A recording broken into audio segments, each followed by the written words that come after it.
They're caught in two cultures. But it is an ancient saying that one does not ride two canoes, because in time to come, a mighty wind will come and separate the two canoes, and one will fall into disaster forever. So he has to be in one canoe or the other, which simply means is that the two cultures will not meet. And this is where we find our people. That time of separation has come. The two canoes are separating today. That mighty wind has come, according to the prophecies of our people. So we have this Indian feeling. We have Indians all over the country here, and not only Indians, we have the non-Indians who wants to be Indians. So something strange has come over this country, which is the fulfillment of our prophecies, that mighty wind has come. In wind, you do not see it, you only feel it. So there's a feeling that has come over people, that Indian awareness is here. So we find non-Indians who wants to be Indians, who wants to go out and live on reservation and practice the Indian way of life. And many of them gets carried away on the thought of an Indian. So we find a non-Indian wearing an eagle feather on his hat, wearing a better beadwork than I have. And we find our people wearing something to show identity. That Indian feeling is here, and we can see that.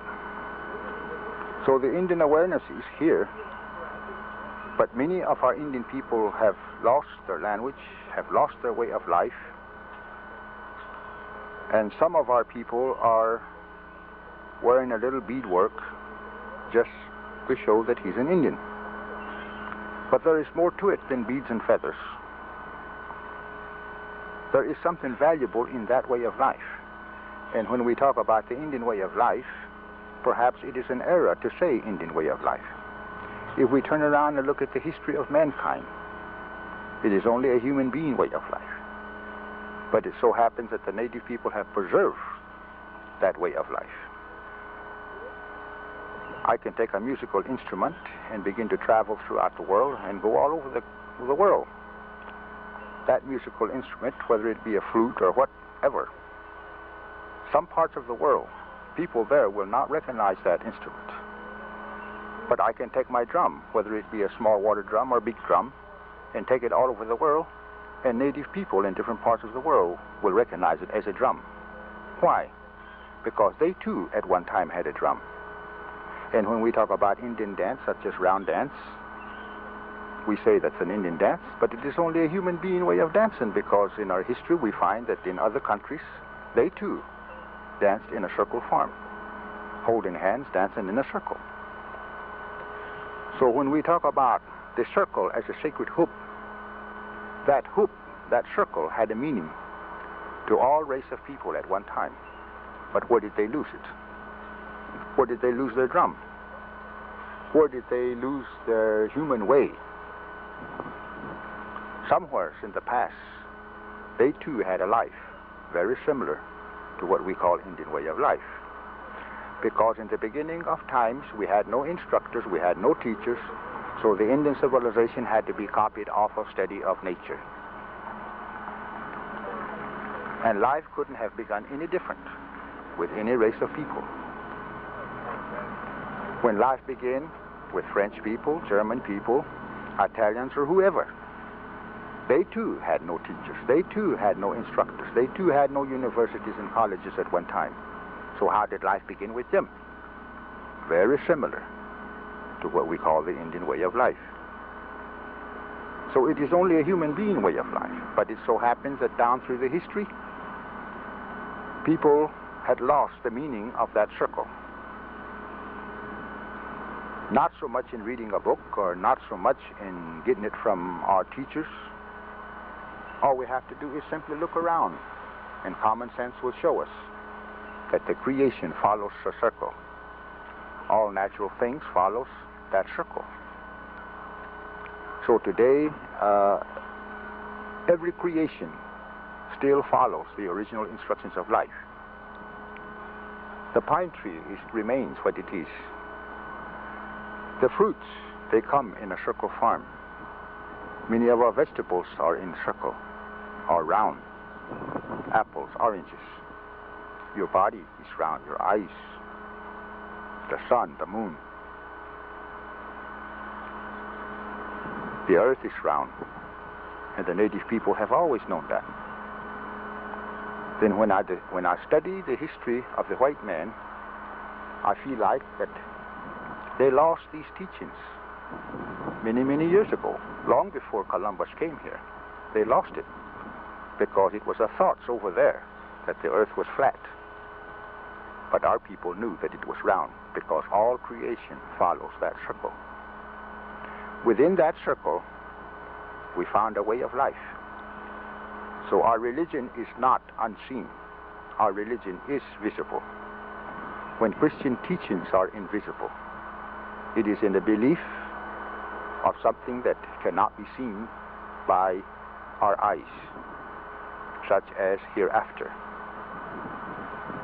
We have no descriptions of hereafter because our religion is on this creation. We cannot give you a description of the Creator, or we cannot give no one a description of the Great Spirit. Our Christian teachings tells us that there's a big guy up here that directs all life. Christian teachings tells us that there's somebody or some spirit way up here that directs everything. But in our traditional ways of teaching, we do not separate the Creator from the creation. The Creator may be a tree. The Creator may be a fish. The Creator may be a bird. The Creator may be an animal. When we look at the Bible tells us that no one has ever seen God,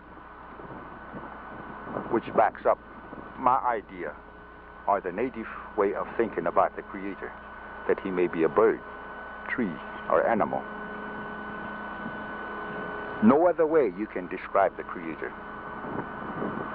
Read your Bible from first page to the last page, and you cannot give his description out of that book, because in it says no one has seen him. If no one has seen him, you cannot tell me that he's not a bird. If no one has ever seen him, they cannot tell me that he's not an animal. And there's no other way that you can describe him.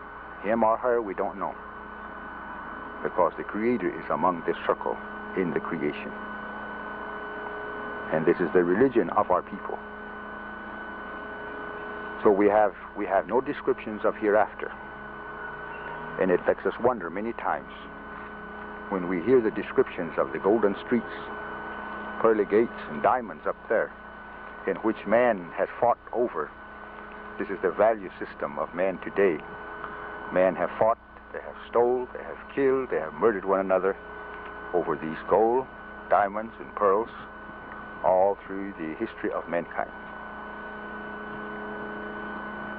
And then why did they have to place that in the Bible to convert us? If we had a desire for gold that bad, we would have fought over Black Hills many years ago, but we didn't. No one fought over Black Hills until the white man came here. So it makes us wonder, why did they have to place the man's value system in the Bible to convert us? I know there are a lot of conferences that are going on. The National Council of Churches puts on conference. The World Council of Churches puts on conference. They are now calling traditional people to come. Some 20, 25 years ago, they had no use for me. My ideas and my thoughts and my understanding of our tribal ways, traditional teachings, no one had no use for. The churches was not about to listen to me talk about my traditional ways. But why, in the last 10 years, you might say, did they change their mind? What have changed the National Council of Churches? What have changed the World Council of Churches that they are now asking the traditional people to come here? We're having a conference over here. Why do they need me? Why are they calling me now in which they didn't do that 20, 25 years ago?